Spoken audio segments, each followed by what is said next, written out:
오늘 우리가 함께 살펴볼 말씀은 요한복음 1장 35절로 42절 말씀입니다. 우리 다 같이 읽도록 하겠습니다. 자, 시작. 또 이튿날 요한이 자기 제자 중 두 사람과 함께 섰다가 예수께서 거니심을 보고 말하되 보라 하나님의 어린 양이로다.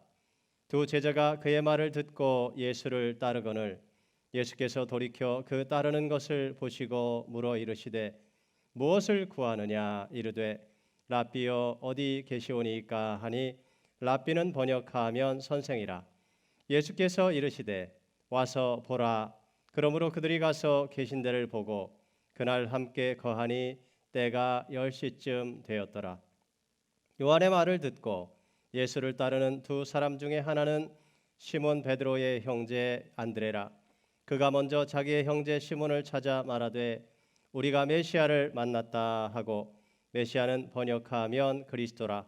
데리고 예수께로 오니 예수께서 보시고 이르시되 내가 요한의 아들 시몬이니 장차 게바라 하리라 하시니라. 게바는 번역하면 베드로라. 아멘. 오늘 저는 여러분과 함께 무엇을 구하십니까? 라는 제목으로 말씀을 증거하도록 하겠습니다. 오늘은 2020년도 마지막 주일입니다. 지난 주간에 저는 지난 한 해를 뒤돌아보는 그러한 시간을 가졌습니다. 그런데 가장 먼저 제 머릿속에 떠오르는 단어는 코로나 바이러스라는 단어였습니다. 정말 그렇지요. 지난 한 해 동안 코로나 바이러스로 인해 우리 모두는 큰 어려움을 겪었지 않습니까? 학교가 문을 닫고 직장도 문을 닫고 상점도 문을 닫고 모두가 다 집 안에서만 지내야 하는 그러한 불편함들을 겪었습니다. 여러분, 그런데 그러한 많은 어려움들 가운데에서도 제 머릿속에 또 다른 단어가 떠올랐는데 그것은 바로 감사라는 단어였어요. 정말 이 어려움 가운데서도 하나님께서 우리를 인도해 주셨고 지켜주셨구나, 우리를 보호해 주셨구나, 우리를 감싸 주셨구나, 우리를 책임져 주셨구나 생각하니까 하나님 앞에 얼마나 감사한지 모르겠습니다. 시편 23편에 시편 기자가 고백했던 것처럼 내가 사막의 음침한 골짜기를 다닐지라도 해를 두려워하지 않을 것은 주께서 나와 함께 하심이라. 주의 지팡이와 막대기가 나를 안위하시나이다. 이 고백이 제 마음 가운데서 저절로 흘러나왔어요. 여러분, 오늘 이 말씀이 여러분의 심령의 고백이 되실 수 있기를 바랍니다. 2020년이 시작되면서 우리 모두는 희망의 부푼 꿈을 가지고 새로운 한 해를 향해 달려나아갔지 않습니까? 그런데 3개월도 되지 않아서 많은 것들이 셧다운되고 우리는 큰 어려움 가운데 빠졌어요. 우리의 계획도 우리의 꿈도 셧다운되기 시작했고 많은 사람들이 절망과 좌절 가운데 빠지며 살아야만 했었습니다. 여러분, 그런데 이러한 가운데서 우리는 도대체 어떻게 살아야 할까요? 우리 크리스찬들은 그저 절망과 좌절 가운데 그렇게 그냥 머물러 있어야 하는 겁니까? 그저 철푸덕 주저앉아 있어야만 하느냐 말이에요. 여러분, 이러한 가운데서 우리는 어떻게 소망을 발견할 수 있는 것일까요? 이러한 시대 속에서도 우리는 어떻게 새로운 희망을 찾아낼 수가 있는 것일까요? 여러분, 그런데 사실 정도의 차이는 있지만 여러분, 어느 시대에나 이런 어려움은 있고요, 어느 인생에나 이런 어려움은 있기 마련입니다. 오늘 본문에서 우리는 인생의 희망찬 꿈을 품은 두 명의 젊은이를 만나게 됩니다. 그들은 혈기도 넘쳤습니다. 그들은 꿈과 계획도 넘쳐났습니다. 그런데 안타까운 일은 그들이 살던 세상은 도대체가 꿈을 펼칠 수가 없는 그러한 세상이었습니다. 그 당시 유다는 로마의 식민 지배 아래에 있었어요. 로마는 강력한 군대를 이끌고 와서 유다를 지배했습니다. 유다를 속국으로 만들었습니다. 그리고 유다 백성들에게 많은 세금을 부과했어요. 유다 백성들은 그 세금을 지불하기도 너무도 힘겹고 버거웠습니다. 그런데 엎친 데 덮친다고 유다의 관리들과 세리들은 말이죠, 그 위에 더 많은 더 과중한 세금을 부과해서 유다의 백성들은 너무도 고달프고 고통스러운 삶을 살아야만 했습니다. 그 고통의 끝이 보이지가 않는 것 같았어요. 여러분, 그런 세상에서 어떻게 희망을 볼 수가 있겠습니까? 그런 세상에 미래가 있기는 있는 겁니까? 그런 세상에서 나타나는 사람들의 반응을 보면 크게 네 가지로 볼 수가 있습니다. 하나는 로마 정부와 타협을 해서 그들의 하수인이 돼서 살아가는 거예요.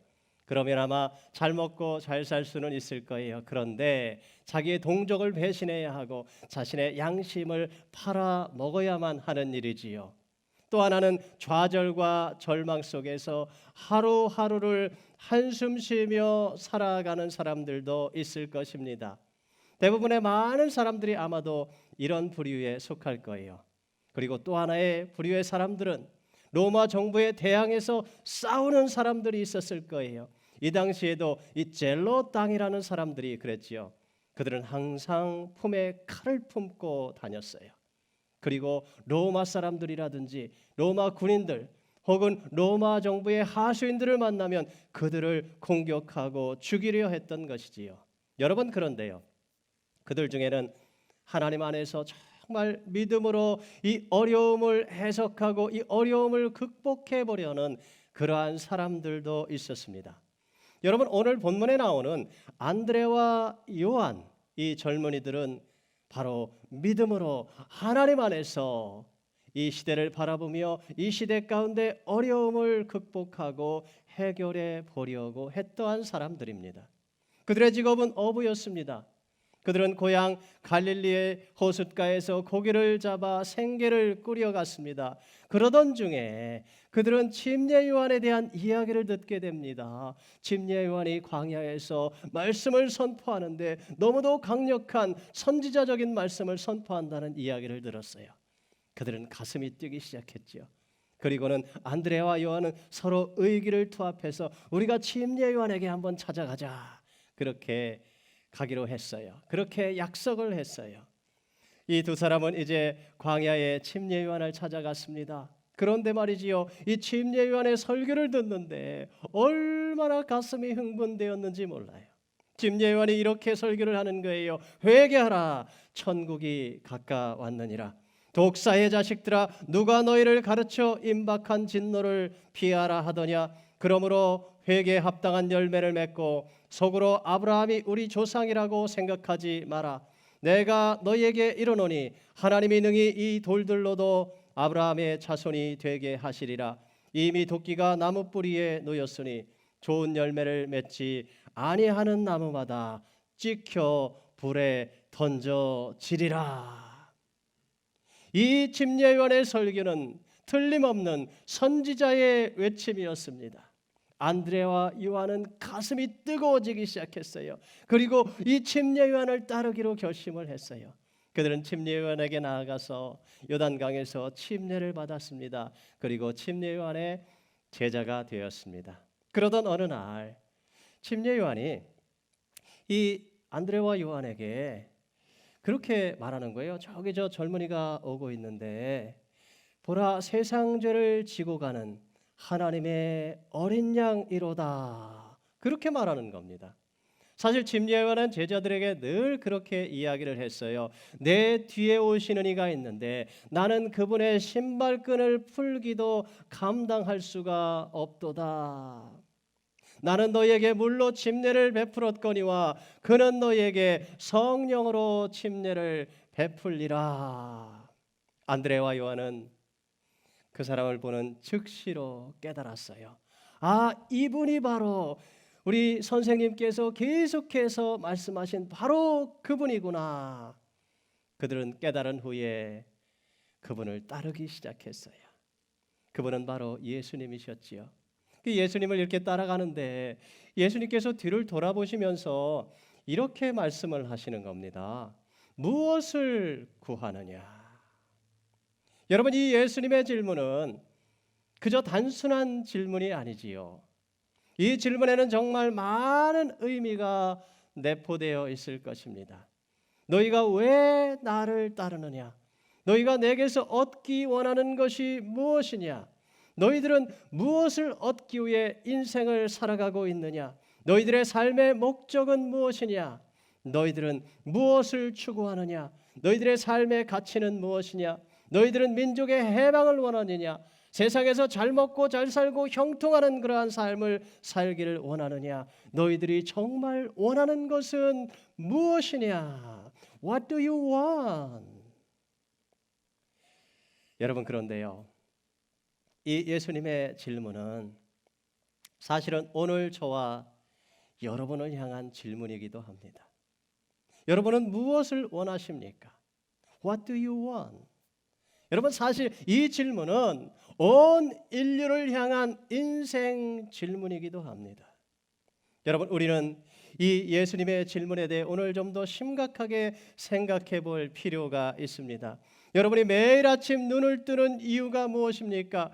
여러분은 지난 한 해 동안 무엇을 추구하며 살아오셨습니까? 여러분은 무엇을 바라고 소망하며 사셨습니까? 2020년도를 시작할 때는 그래도 뭔가 목적이 있었지 않습니까? 꿈도 있었고 희망도 있었습니다. 그런데 코로나 바이러스 때문에 1년을 지나오면서 말이죠, 우리의 꿈도 희망도 다 사라져버린 것 같아요. 우리는 정말 어떻게 살아왔는지 도대체 알 수도 없고, 우리의 눈앞에 보이는 것도 없고, 우리의 손에 잡히는 것도 아무것도 없는 것만 같습니다. 혹시 여러분의 인생의 목표와 여러분의 꿈까지도 목적까지도 상실하지는 않으셨는지요? 어쩌면 코로나 바이러스로 인해 사람들의 꿈이 좀 더 소박해졌는지도 모르겠어요. 목사님, 그저 직장에 나가고 학교에 나가는 그러한 삶을 살았으면 좋겠어요. 그저 평범하게 그냥 쇼핑하고 여행 다닐 수 있으면 좋겠습니다. 그저 교회에 가서 성도들과 함께 만나 하나님께 예배드리는 것, 그것보다 바라는 것이 없습니다. 그렇게 말하실 수도 있습니다.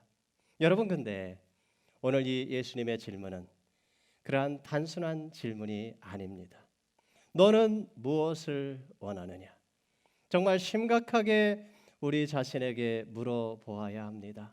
자, 이제 우리는 2021년 새로운 한 해를 앞에 두고 있습니다. 여러분은 새해 무엇을 원하십니까?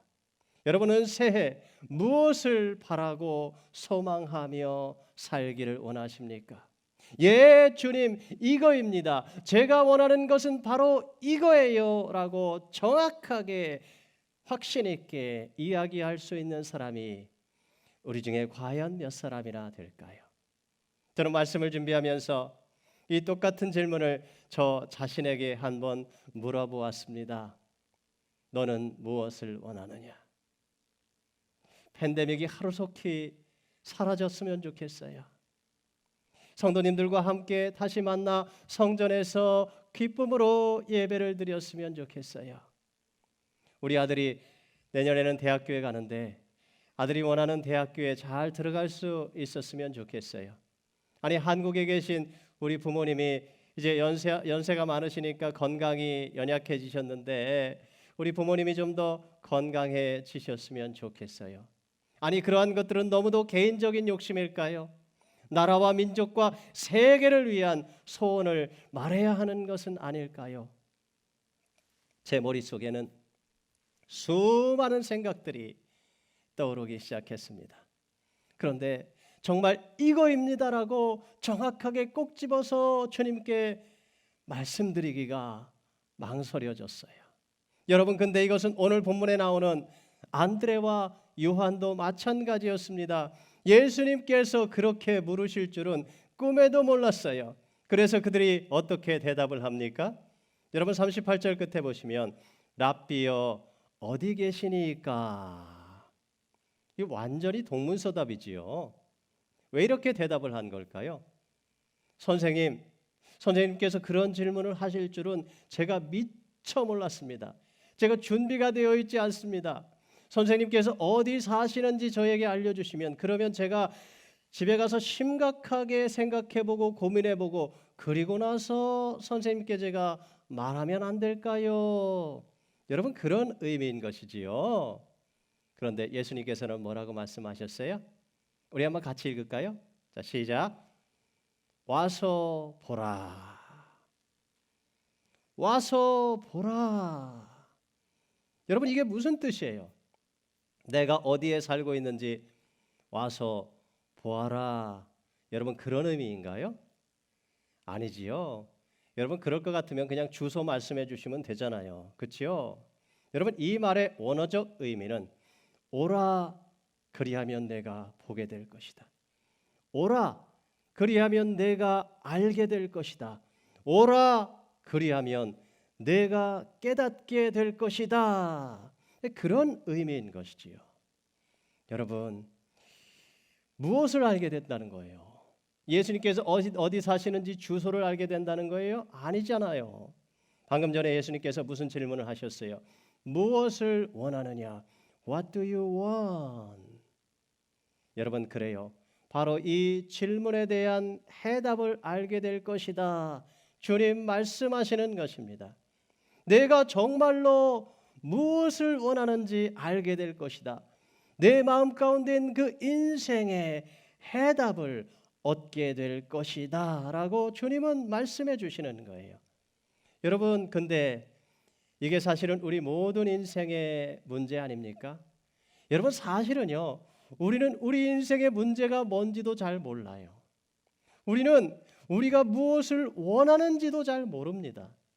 그저 하루 눈 뜨니까 그냥 살아있어서 그냥 하루 열심히 살기는 사는데 어디를 향해 가는지, 무엇을 향해 사는지, 왜 이렇게 열심히 살아야 하는지, 어떻게 보면 방향도 없고 목적도 없이 그저 하루하루 그냥 인생을 닥치는 대로 살아갈 때가 너무도 많지 않습니까? 여러분, 어떻게 해야 되나요? 여러분, 우리의 마음들이 많이 지쳐 있어요. 사람들의 마음은 피곤해 있어요. 사람들의 마음은 고단해 있습니다. 사람들의 마음은 갈피를 잡지 못하고 흔들리고 있습니다. 사람들은 목적이 무엇인지 방향이 무엇인지도 깨닫지를 못하고 살아가고 있습니다. 이런 방황하는 인생, 이러한 피곤한 우리네 인생을 향하여서 주님이 말씀하시는 거예요. 와서 보라, 나를 따라오라. 그리하면 내가 알게 될 것이다. 그리하면 내가 깨닫게 될 것이다. 그리하면 내 인생의 해답을 얻게 될 것이다. 여러분이 주님의 음성은 헤매이고 있는 인생이나 주저앉아 있는 인생 모두에게 얼마나 큰 위로가 되는 말씀인지요. 여러분, 오늘 우리는 이 주님의 음성을 들어야 합니다. 이 주님의 음성을 들을 때 우리의 삶에 뚜렷한 방향이 보이기 시작합니다. 우리 인생의 확실한 목적이 생기기 시작합니다. 우리 인생이 삶에 대한 이유를 깨닫기 시작하게 되고요.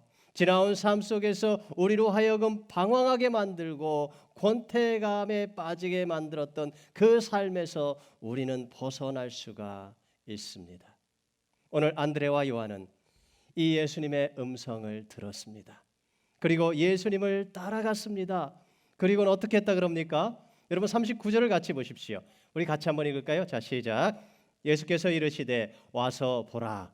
그러므로 그들이 가서 계신 데를 보고 그날 함께 거하니 때가 10시쯤 되었더라. 여러분, 여기 보시면 그들이 예수님께서 계신 데를 보고 어떻게 했다 그럽니까? 아, 예수님께서 여기 사시는구나. 그리고 수첩 꺼내가지고 주소 적고서 집으로 돌아갔다 그럽니까? 천만에요. 그들은 그날 예수님과 함께 거했다. 그렇게 말씀하고 있어요. 우리 한번 따라하십시다. 그날 함께 거했다. 다시 한번, 그날 함께 거했다.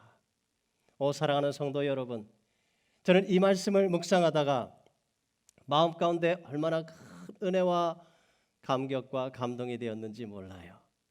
예수님께서 그들을 집으로 초대해 주셨다니까요. 예수님께서 그들에게 아마 차를 내주셨을 거예요. 어쩌면 그들에게 식사를 대접해 주셨을지도 몰라요. 그들을 환대해 주셨습니다. 그들은 하루 종일 예수님과 함께 시간을 보낼 수 있었어요. 주님께서 그들을 친절하게 맞아주셨고 그들과 함께 대화를 나눠주셨고 그들에게 하늘의 신비로운 비밀들을 말씀해 주셨음이 틀림없습니다.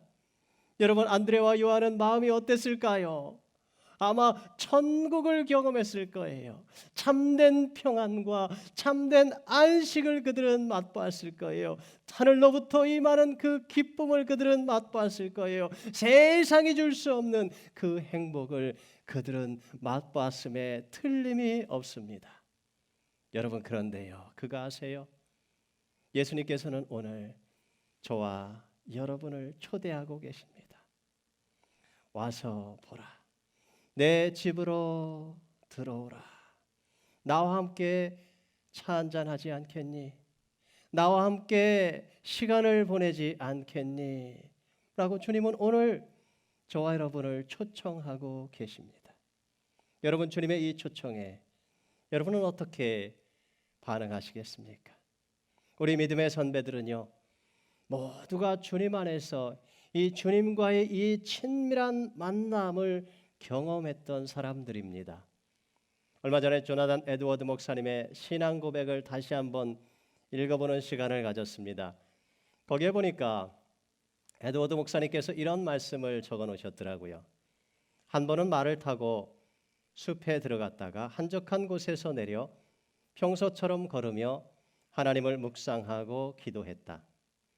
문득 하나님과 인간 사이의 중보자이신 하나님의 아들의 비범한 영광이 보였다. 그 은혜는 놀랍고 고맙고 순전하고 달콤했으며 그 겸손은 온유하고 푸근했다. 평안하고 달콤하면서도 하늘보다 커 보이는 은혜였다. 그리스도의 인격은 형언할 수 없이 탁월하여 내 모든 생각과 개념을 삼켰으며 그렇게 아마도 1시간 정도 지속되는 동안 거의 내내 눈물을 주체할 수 없었다. 영혼 속에 강렬한 열망이 느껴졌다. 말로 표현할 수 없게 비워져 쓰러지고 싶었고 티끌 속에 엎드려 그리스도만으로 충만해지고 싶었고 거룩하고 순전한 사랑으로 그분을 사랑하고 싶었고 그분을 신뢰하고 섬기고 따르고 의지하며 살고 싶었고 천국의 신성한 순결로 온전히 순전하게 성화되고 싶었다. 여러분, 주님 안에 거하는 삶이 얼마나 놀라운 은혜인지 얼마나 놀라운 축복인지요. 여러분, 말로다 다 표현할 수가 없는 것이지요. 여러분, 그래요. 오늘도 주님은 우리의 거처가 되십니다. 오늘도 주님은 날마다 우리를 당신의 집으로 초청하고 계십니다. 내 안에 거하라. 주님 말씀하십니다. 여러분, 우리는 주님 안에서 안전할 수 있습니다. 주님은 우리의 피난처가 되시고 우리의 보호처가 되시고 우리의 산성이 되시고 주님은 우리의 성전이 되시고 주님은 우리의 가정이 되시고 주님은 내가 영원히 거할 맨션이 되시고 주님은 우리의 참된 거처가 되십니다. 여러분, 주님 안에서 우리는 안전할 수 있습니다. 주님 안에서 우리는 참된 기쁨과 평안을 누릴 수 있다니까요. 주님 안에서 우리는 불안해하지 않아도 돼요. 주님 안에서는 모든 폭력도 전쟁도 파괴도 코로나 바이러스의 위험도 다 사라지게 되어 있습니다. 우리는 주님 안에서 안전합니다. 언젠가 제가 찬양을 듣다가 정말 아름다운 찬양의 가사를 들은 적이 있습니다. 내 영혼은 안전합니다 라는 그런 찬양이에요. 전은주 전도사가 작사 작곡을 했더라고요. 가사가 이렇습니다. 내 아버지 그 품 안에서 내 영혼은 안전합니다. 주 손길로 내 삶을 안으시니 그 평강이 나를 덮습니다. 나 비록 넘어지며 흔들리지만 주 내 안에 거하며 나를 붙드시니 내 생각을 주께로 돌리고 주시는 평강의 옷을 입습니다. 주 약속 안에서 내 영혼 평안해. 내 뜻보다 크신 주님의 계획 나 신뢰해. 두려움 다 내려놓고 주님만 의지해. 주 안에서 내 영혼 안전합니다. 여러분, 정말 아름다운 신앙의 고백 아닙니까? 어떻게 이렇게 아름다운 신앙의 고백을 찬양으로 만들 수 있었을까? 궁금해졌습니다. 그래서 좀 찾아봤어요. 그랬더니 이 전은주 전도사님이 어려서 태어날 때부터 한쪽 눈이 떠지지를 않았다고 합니다. 한쪽 눈이 감겨진 채로 그렇게 태어난 거예요. 그래서 여러 번의 수술을 받은 후에 이 허벅지에 있는 근육을 띄어서 이 눈에다가 이식 수술을 한 겁니다. 그런데 눈이 떠지기는 떠졌는데 이게 수술이 잘못돼 가지고 이 모양이 이상한 거예요. 지금도 이렇게 찬양하시는 모습을 보면 한쪽 눈이 좀 이상합니다.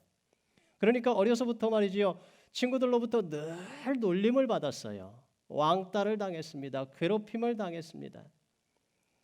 이 어린 전은주에게 정말 세상은 너무도 무섭고 두렵고 세상은 자기를 사랑해주지 않는, 자기를 왕따시키는 그러한 세상이 되었던 거예요.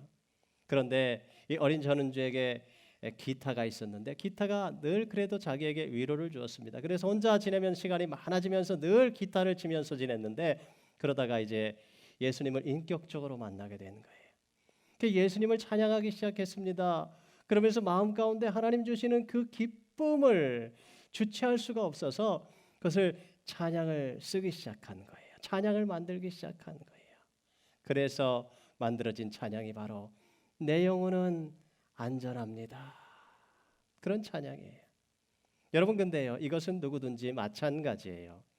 여러분, 예수님 안으로 들어오셔야 합니다. 믿음 안으로 들어오셔야 합니다. 여러분, 말씀 안으로 들어오셔야 합니다. 여러분, 성령 안으로 들어오셔야 합니다. 예수님을 거처 삼고 살으셔야 합니다. 그래야 우리의 영혼이 안전할 수 있어요. 여러분, 이 혼란스러운 세상 속에서도, 이 코로나 바이러스의 이 두려움과 공포 속에서도 우리가 참 평안과 안식을 경험할 수 있는 비결은 바로 예수님 안에 들어가는 삶입니다. 자, 안드레와 요한은 그날 하루 종일 예수님과 함께 시간을 보냈어요.